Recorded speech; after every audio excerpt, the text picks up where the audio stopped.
بسم الله الرحمن الرحيم. الرحمن علم القرآن، خلق الإنسان علمه البيان.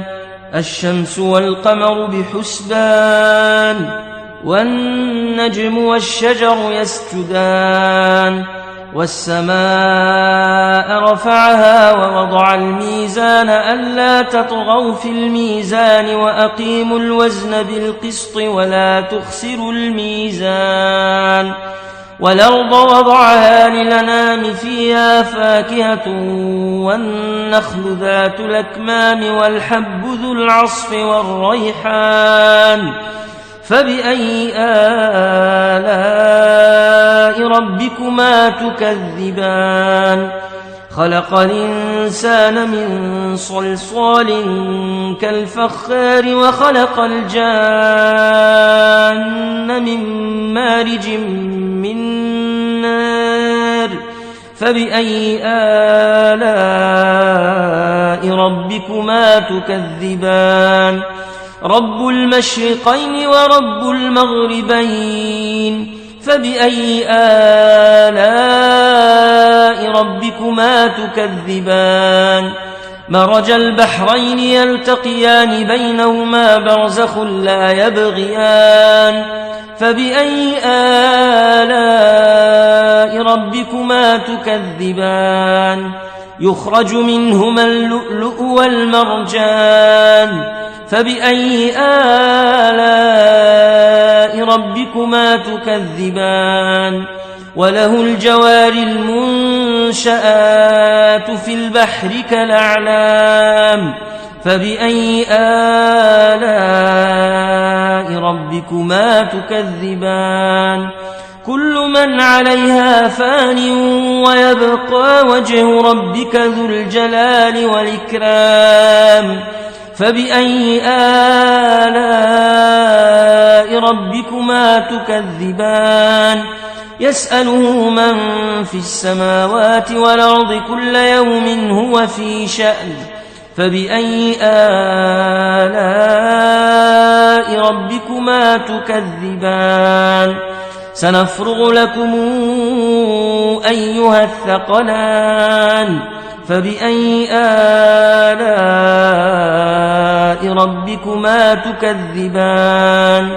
يا معشر الجن والإنس إن استطعتم أن تنفذوا من أقطار السماوات والأرض فانفذوا، لا تنفذون إلا بسلطان. فبأي آلاء ربكما تكذبان؟ يرسل عليكما شواظ من نار ونحاس فلا تنتصران. فبأي آلاء ربكما تكذبان؟ فإذا انشقت السماء فكانت وردة كالدهان. فبأي آلاء ربكما تكذبان؟ فيومئذ لا يسأل عن ذنبه إنس ولا جان. فبأي آلاء ربكما تكذبان؟ يعرف المجرمون بسيماهم فيؤخذ بالنواصي والأقدام. فبأي آلاء ربكما تكذبان؟ هذه جهنم التي يكذب بها المجرمون يطوفون بينها وبين حميم آن. فبأي آلاء ربكما تكذبان؟ ولمن خاف مقام ربه جنتان. فبأي آلاء ربكما تكذبان؟ ذواتا أفنان. فبأي آلاء ربكما تكذبان؟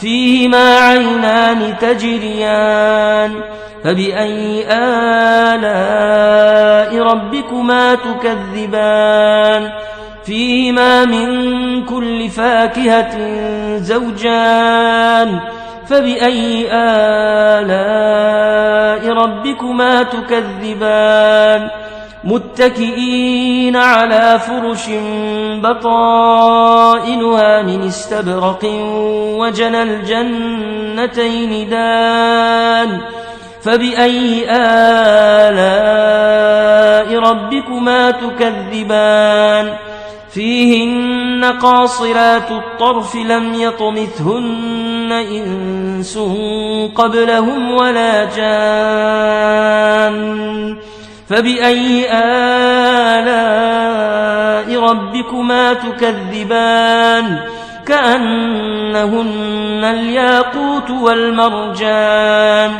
فبأي آلاء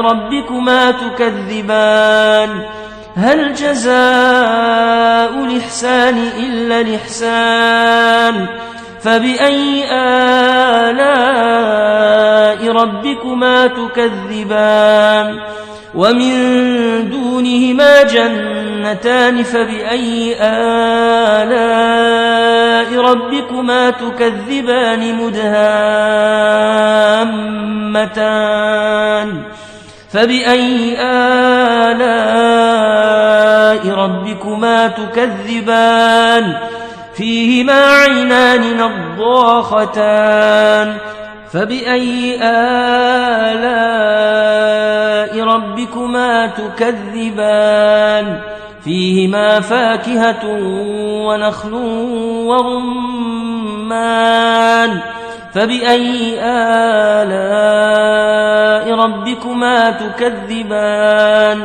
فيهن خيرات حسان فبأي آلاء ربكما تكذبان حور مقصورات في الخيام فبأي آلاء ربكما تكذبان لم يطمثهن إنس قبلهم ولا جان